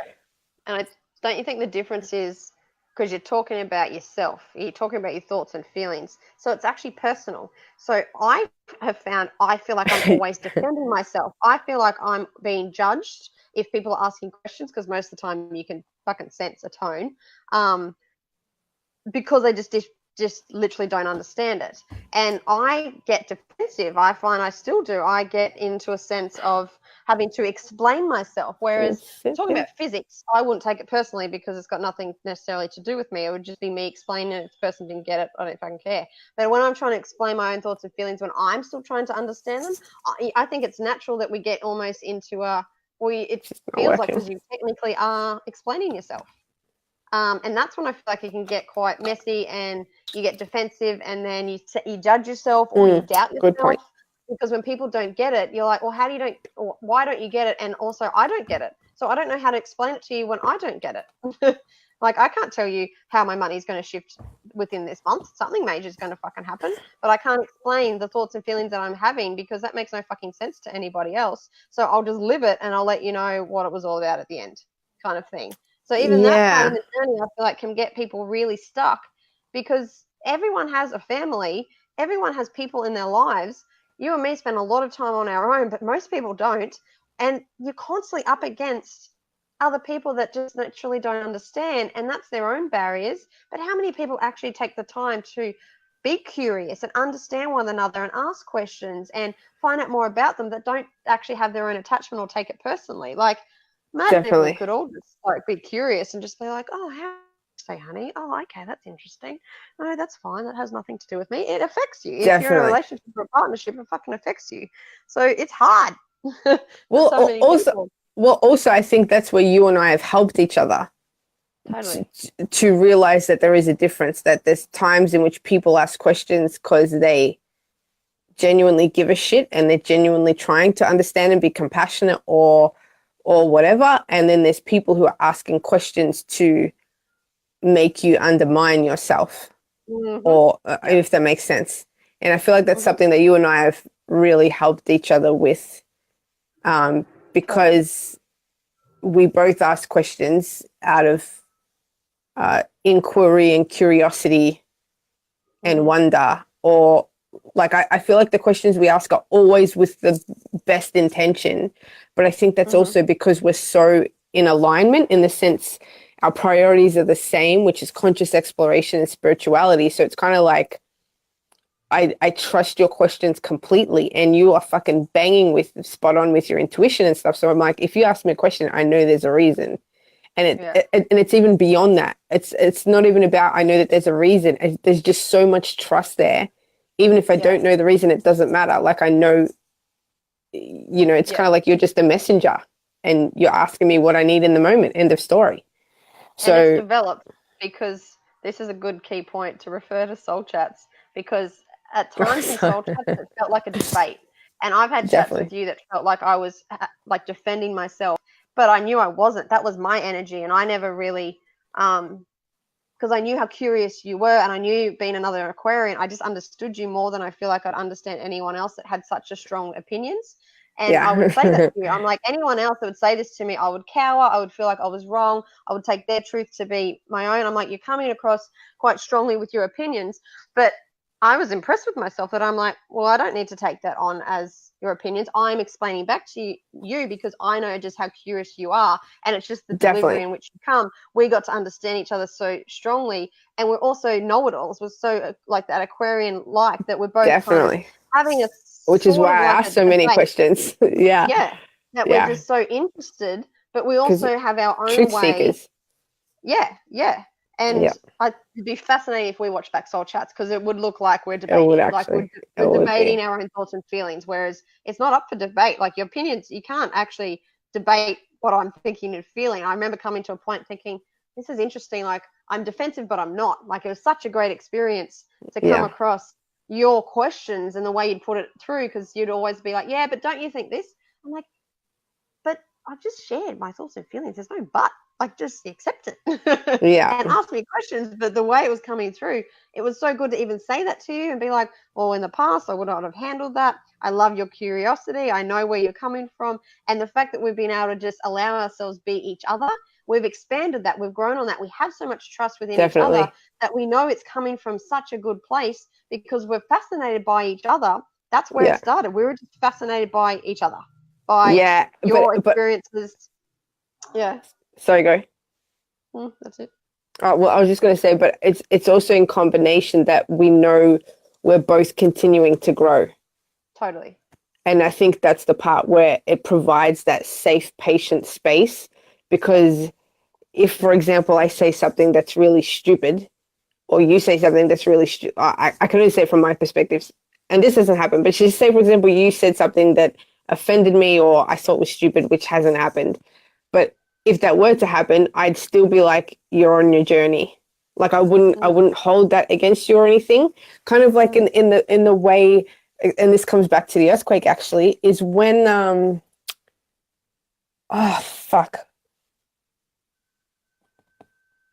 wait, what happened after the earthquake that I said that I felt, but I didn't say anything because I knew that you had to go through your own thing. Do you remember what that was?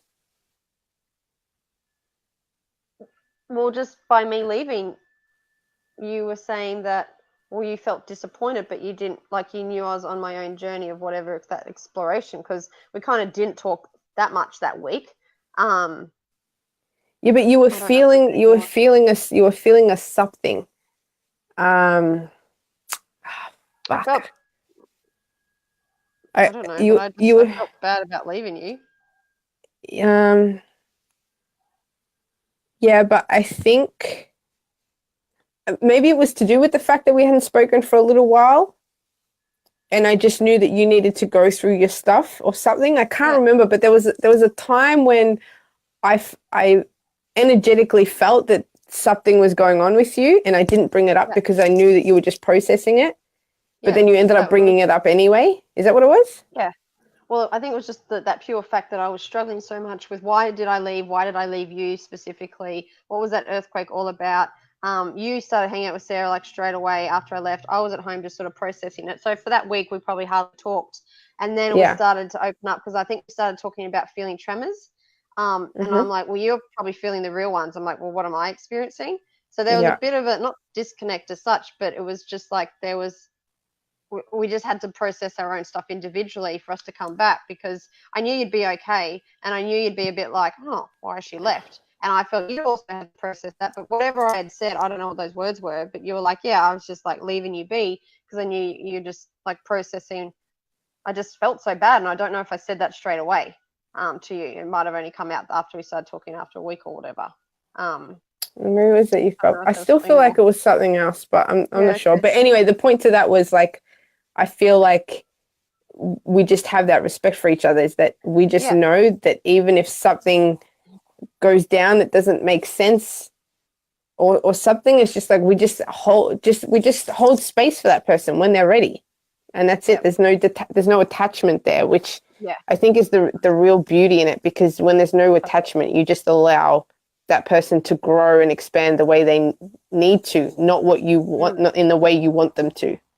Exactly. And I think that is the essence of the beauty of, besides everything else, of our relationship, because how many people can say they are detached to someone they like or they love?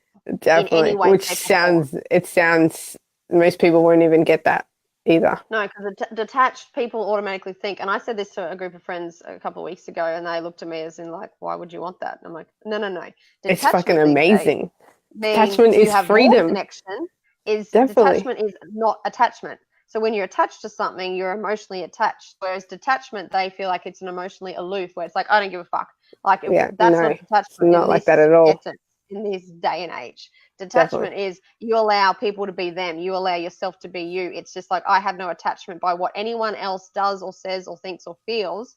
That I just allow them to be them, and I accept that as it is, because I don't take anyone else's truth as my own.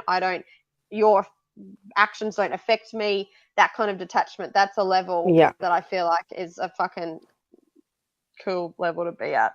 It's an amazing level to be at. We are like, we can talk about anything. We're so open and honest. I think it's a beautiful recipe for any kind of relationship, to not have to take other people's problems on as your responsibility, or feel like someone's done something to you. Like, look at every single relationship. Look at how attachment is fucking ruining them, because they're like, don't say that to me, and you can't do that, but it affects me, and rah, rah, rah. Because legitimately other people's actions, how does it not in a relationship? But there's got to be a point where you're either it's working or it's not. You detach yourself from how other people are acting so it doesn't affect you.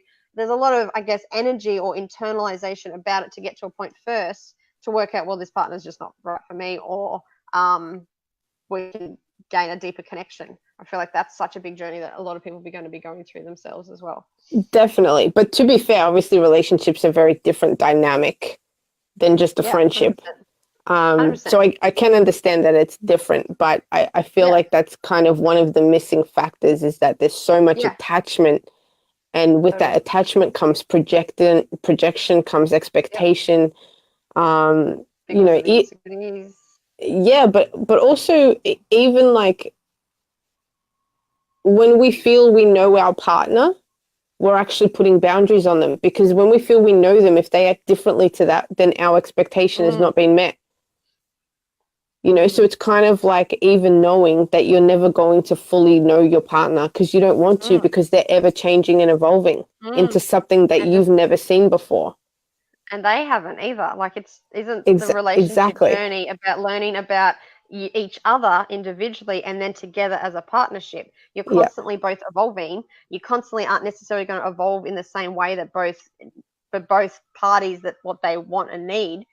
And I think that's where the attachment comes in. You feel like that separation happening, and automatically your instincts, and you don't even know you're doing it, starting to hold on. There comes the arguments and the fights and all the bullshit, and Yeah, people still just stay insecurity. and Yeah, throw mud at each other, like literally. definitely.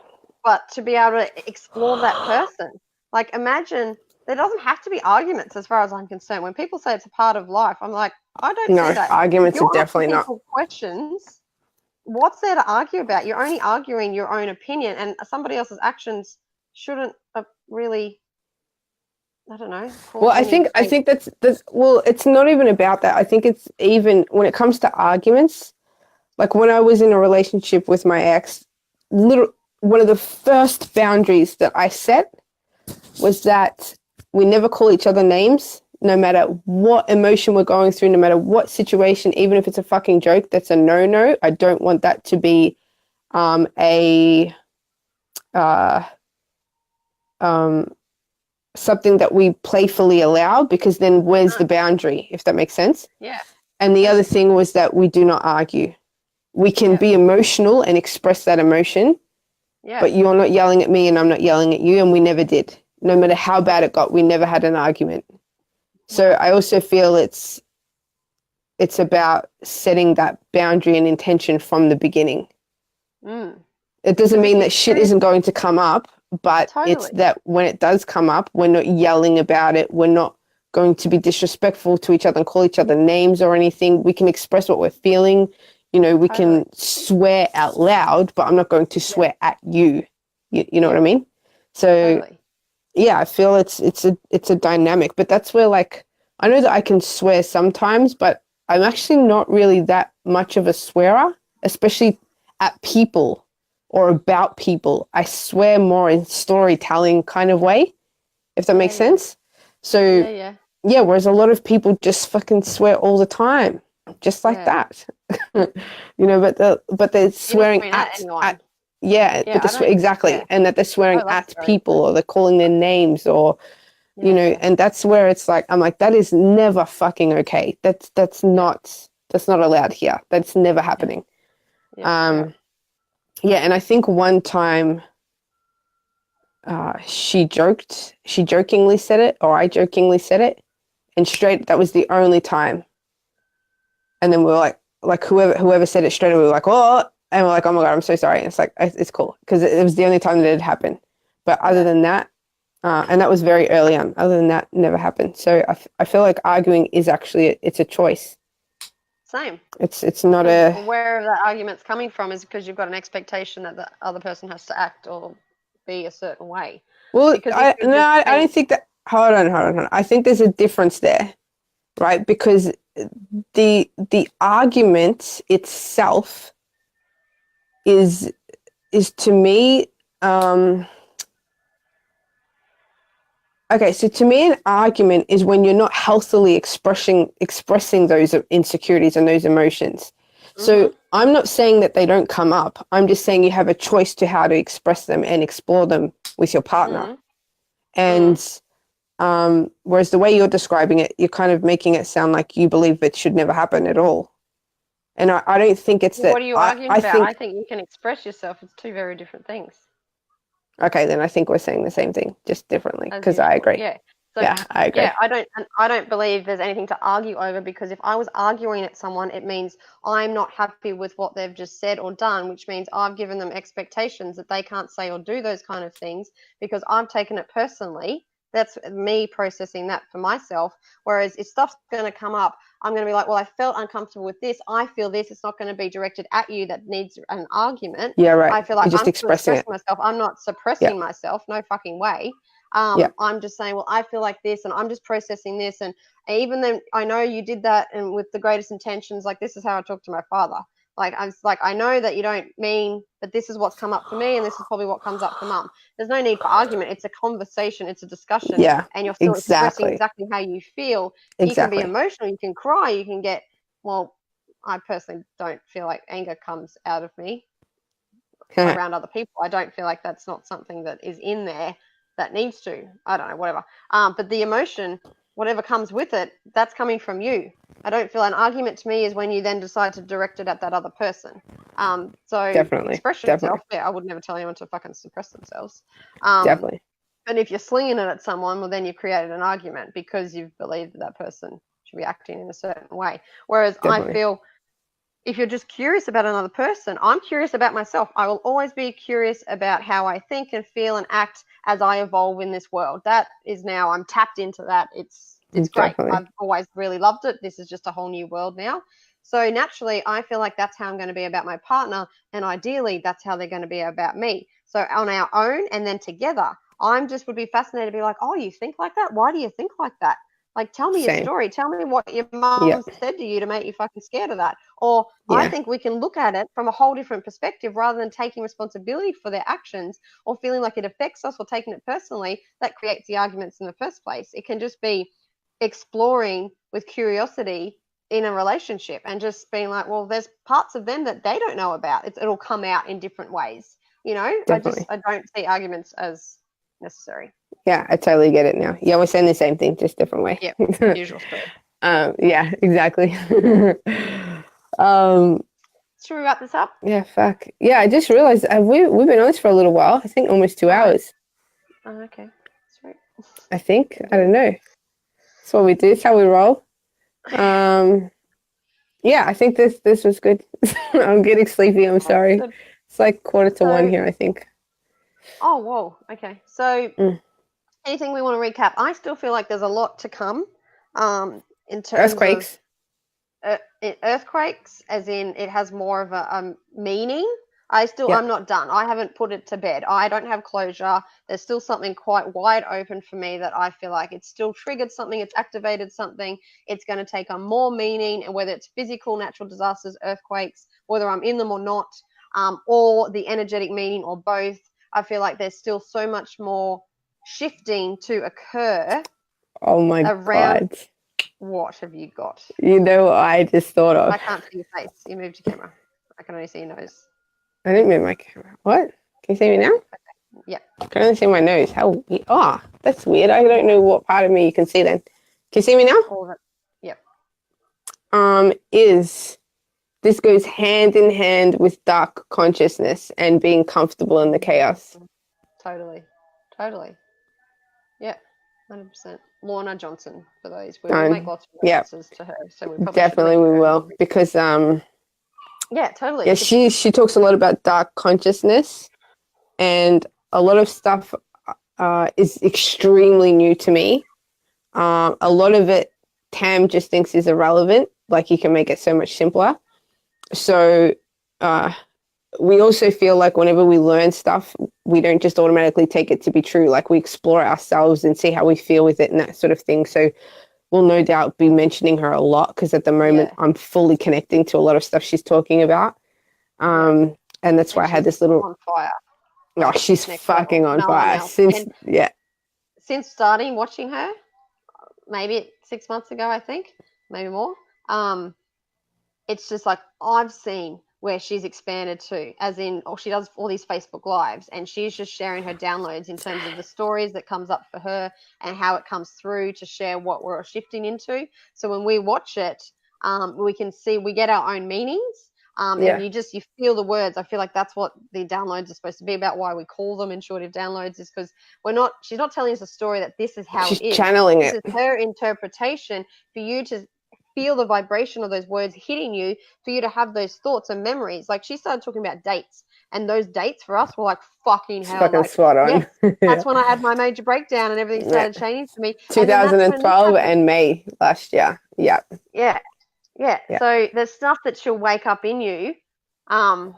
A million things she'll wake up in you. You don't have to get stuck into the story. That's just her way of sharing you her story. We all have our own way of explaining what's going on inside us and our own, I guess, intuitive downloads. But she's gone like fucking next level in the last couple of months. It's been so cool. For me, since New Year's Eve. New Year's Eve is when she just fucking took it. Oh, this one's cracking me right open.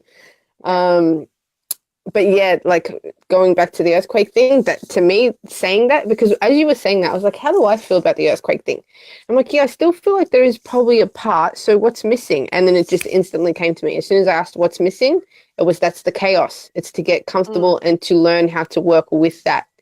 Totally. So think about I just call it getting comfortable in the uncomfortable, being comfortable with the discomfort. Like that's how I've sort of labeled it in every sense, in an internal state, but in an external, because if there's natural disasters and there's fucking mayhem going around you and you're calm, well, that's some next level shit. Like what person would be like, it's fine.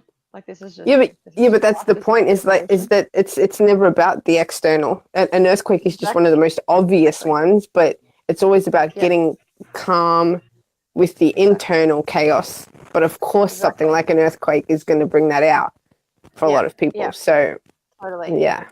So it'll be an interesting shift, and that. Well, why I felt like I went through that second earthquake, because my internal state of being was fine. I still acted in the same way. There was still an earthquake, wasn't as big, but I was like, I was calm inside. I was just like, well, I'm just going to go home today. This works out for me, and that was fucking great for me to experience that.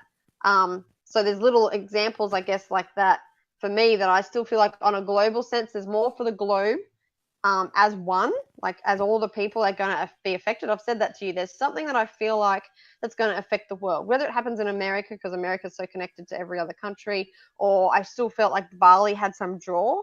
Bali still had some pull that pulls certain people to the island for whatever reason. It has some not low vibrational energy, but a low energy. And I just picture it low. I don't know what that means. There's like a lower grey, dark, not even darkness. There's something about it, but that draws people in, and whatever that means, good, bad, like that's up to people's interpretation. There's still more I feel like we're about to experience on an actual physical sense about our own internal. It's going to trigger and activate whatever our own internal being needs to be shaken up, needs to be realized, needs to be cleaned out, needs to just get to the point that you are fucking okay with everything. There's nothing you're afraid of. There's nothing that can necessarily harm you, and just being okay that everything that you're experiencing outside of you is just within you anyway, or it's just activating that part of you.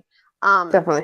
So it'd be fucking fascinating to see what actually physical things occur in this world in the next couple of years. However long. And how we all deal with it.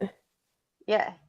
Yeah, because people can go other ways. People die in natural disasters. Why are they dying? Why are people drawn to certain locations and then have to experience this kind of terror? Why are people drawn there? Like, I kind of think if you could actually see it and you expand it out to be like, you had this feeling to go to London. I have this feeling to go to Bali. I invite you to Bali. Like, how did all these little pieces come together for us to experience then this earthquake together? Like, is there something more going on that obviously we don't know about that's just pulling people to certain areas and drawing you to certain places to experience these certain things? I'd love just to, it's like those sliding door moments when you see. Yeah, but like I said to me, I never know what that means, but to me, it's life in general. Like, why do we meet some people and they give us a lesson? Everything is just a lesson. To me, literally, earthquakes, natural disasters, relationships, every single experience is for the purpose of evolution. It's all it comes down to. But for humans, it's conscious evolution. Yeah. And obviously physical, our bodies will adapt to, but I think that the real power in that is conscious evolution. Totally. Concur. Yeah. Concur. Off there? Oh, God. I think so. I'm getting so sleepy. Okay. Thank you. My apologies for yawning throughout. Yeah, if you hung in there for this whole time, well done. Yeah. Good job. I appreciate that. We should give little prizes at the end. I think in the group you can give things in the settings. I think you can like give badges and stuff. Oh, I'm sure they're going to want a badge for watching. Maybe they want a badge. Yeah, why not? We'll chuck out a badge. Maybe we can think of something better. Anyway. We'll think of lots of things. Obviously, we want to hear from people what they resonate with. Again, we're sharing stories, like personal stories of what's happened, what we've taken from it, what we've learned, what we've explored. or anything that hits home for you, whether we talk about earthquakes and that makes you think of something else, like we listen to Lorna and we think of our own stories. We obviously are sharing stories for a reason that's going to open you up and make you think about different things and give you answers maybe to questions you haven't had. So we're Or triggers. If it triggers something in you, that's the juicy stuff to share. Totally, because then we can work through it with you as well. Yeah. If something made you go, as you heard us talk, like, let's work through that with you. Let's help each other out, because it's only going to be something that's going to get triggered in another way or open up. So let's do it in this safe. Definitely. If you have any comments, questions, just your point of view, just drop it below. Let's talk about it. That's what this is for. Drop it. Drop it. Drop it. Day, everybody. I'll see you soon. Yes, I'm going to bed. Good night, people. Sweet dreams. Ciao.